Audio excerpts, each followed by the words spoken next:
I want to tell you about a woman whom I will call Rosa, who lives in Chiapas and has developed a relationship with this church through the work that we do at INASIN, the Institute for Intercultural Research. This woman is a Mayan Christian who grew up in a small Mayan village in Chiapas. The Mayan community in Central America is a beautiful group of people with an incredible faith story.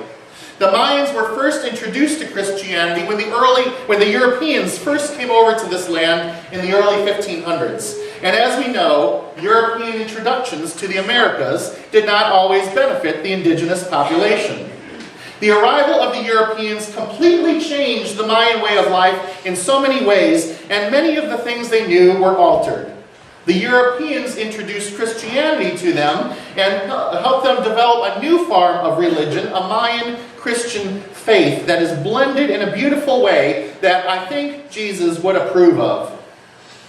This woman, Rosa, has never traveled far from her small village in Chiapas. About the farthest she ever goes is to San Cristobal de las Casas, the closest city, to trade in the marketplace and mingle with friends from other villages. She often travels miles to get wood for her stove or water for her drinking and for laundry, and everywhere she goes, she travels by foot and carries these big jugs of water or these bundles of wood home on her back. Rosa is probably in her late 30s, but to look at her, you would think that she's at least 10 years older, if not more. Chiapas is a very peaceful state, the farthest south of the 31 states in Mexico. It is now. Although there is no overt conflict in the region, her life is less than stable. When Rosa was a youth living at home with her parents, her house and her land were seized by the government. Mayans believe that the land belongs to God and we must use it to benefit all of God's people. Even if you own a piece of land, you farm it for the good of all people and to God's glory. The Mexican government often twists this Mayan understanding of land being for the common good, and based on that principle seizes land from people if they want to use it for the common good. They argued that what they are doing is taking this land for the good of all people, and they took her family land away. They then constructed an army base on that land, shinier and more modern than anything else around, and put a big wall around it to keep the people out. Rosa's family was gone. Her land was gone. And Rosa's family was reduced to nothingness. In time, Rosa was given to marriage. Now I say she was given to marriage because she really didn't have any say in the matter. Her father made a deal with another man to be a sharecropper on his land in exchange for Rosa's hand in marriage. That man was much older than Rosa and was somewhat repugnant in nature, but Rosa was committed to him nevertheless. Here in our country, we have a tradition of fathers giving away their daughters in marriage. In many countries of the world, it's not symbolic, it's literally giving the daughter to another man. And the father usually gains some form of financial security in the process. Another factor, machismo. That's a part of the Spanish lifestyle that the Europeans, the Spaniards specifically, imposed upon the Mayans in Central America. This Spanish machismo, which we might think of when we think of Ricky Ricardo and Lucille Ball, how he was always in charge and how she was sometimes cowering to him, dictates that the man is not only superior to the woman in every relationship, but the man has the right to express this superiority by force. Rosa was often the subject of her husband's expressions of rage, and each time she endured physical and emotional trauma because of their cultural acceptance of machismo, a little bit of herself died inside. But Rosa became connected with INASIN, the Institute for Intercultural Studies and Research in San Cristobal de las Casas.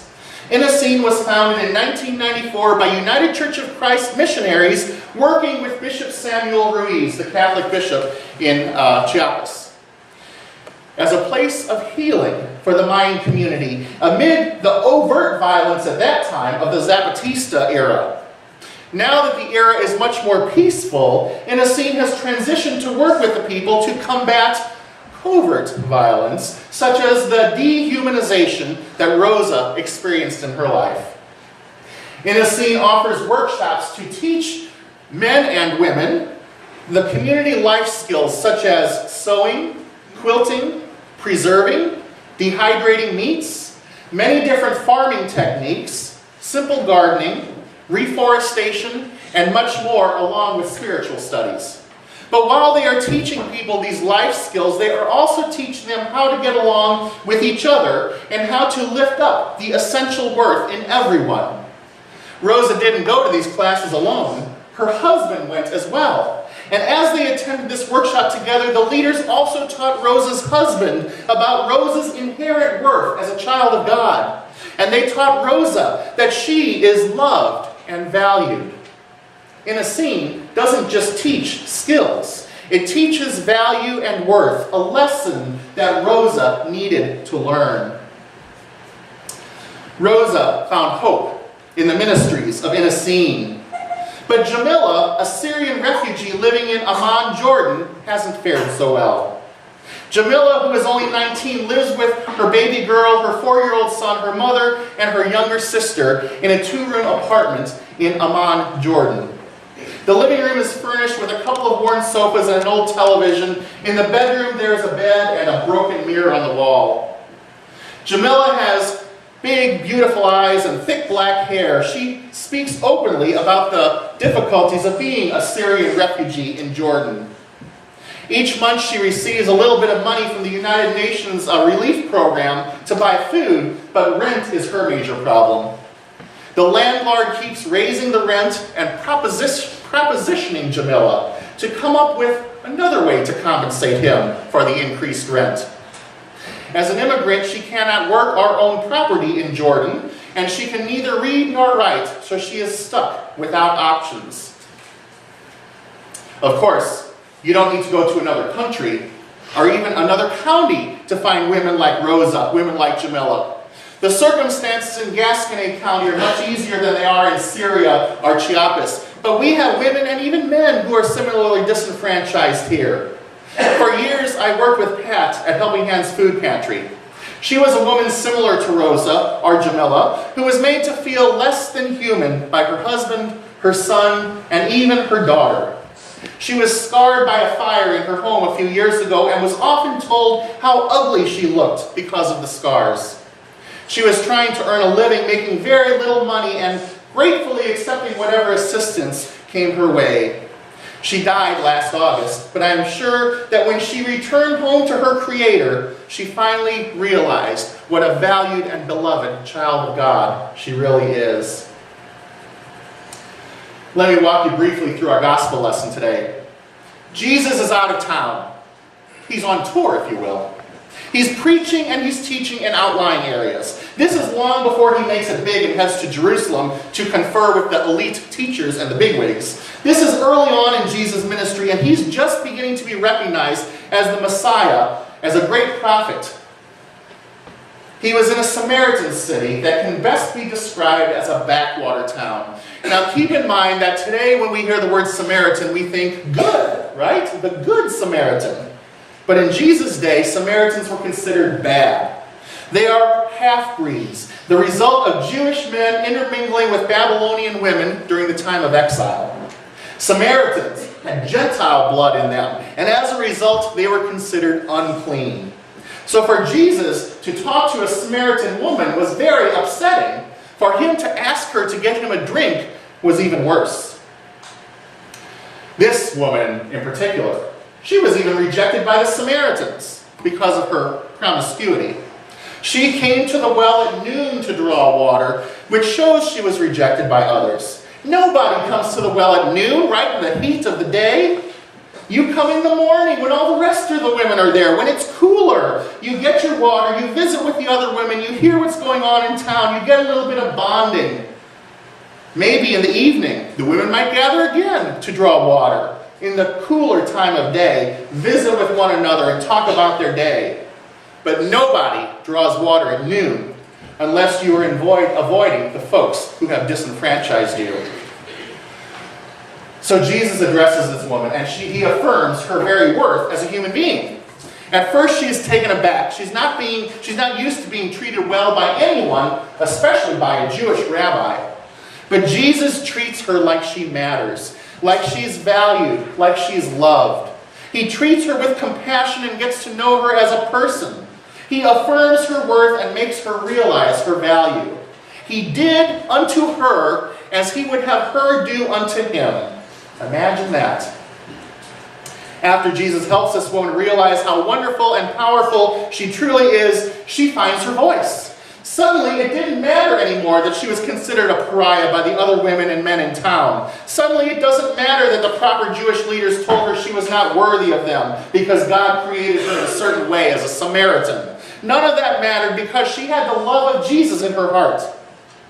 Christ had affirmed her, just as God had created her, and she found her voice. She left her water jug behind and she began to testify to everyone in town about the sacred nature of this itinerant rabbi who came to their town to teach them about God. Because of her testimony, many Samaritans came to believe in Jesus and proclaim him Savior of the world. This mass conversion was possible because of that Samaritan woman whom everyone else called worthless. This lesson is a powerful one. The woman whom Jesus encountered at the well is not named by the writer of this gospel, but in today's world, this woman has a name. In fact, the unnamed Samaritan woman at the well has many names today. Rosa in Chiapas, Jamila in Syria, Pat in Gasconade County. You all know Samaritan women and could name her yourselves, I'm sure. The government or her circle of family and friends told this woman that she is worthless, that she has no value, that she is rejected. Some women who we can put in that place are women who have been victims of circumstances beyond their control. Some of them are victims of bad decisions that they made early on in life. But whatever the circumstances, they are dehumanized. What an ugly word that is, dehumanized. Dehumanizing is what happened to the Samaritan woman, made to feel less than she was. This dehumanization is what happened to Rosa because of her culture and choices out of her control. Dehumanization is what happened to Jamila in Syria. Dehumanization is what happened to Pat, maybe because of choices she made in her life. But it's a bad way to treat others. As Christians, we are called to continue Jesus' ministry, to do what Jesus did, and what Jesus did was affirm those whom society rejected, lifting up the value of everyone, even those that others call unworthy, and celebrating the unity of all God's children. Another word for sin is separation, and when we put systems in place that separate us from one another and proclaim that others are not worthy, this is not following our mandate from Christ. Christ calls us to unity and to love, no matter who we are or where we are on life's journey. And keep in mind that often we are the Samaritan woman. Often we feel rejected because of the choices we have made or because of things that have been done to us in our lives. Often we feel unworthy because we feel God made us a certain way or we were born into a certain lifestyle or certain circumstances. But like the Samaritan woman, Jesus meets us all where we are and teaches us the great lesson and affirms us who we are. This is a lesson that we can all take from the story of the Samaritan woman, that we are all blessed children of God, no matter who we are or what has ever been done to us or what choices we have made in life. We are all blessed. We are all loved. If Jesus can love this despicable, less than human, dehumanized Samaritan woman, Jesus can certainly love each one of us, no matter what. You are all blessed children of God, and like the Samaritan woman, live lives blessing others. Amen.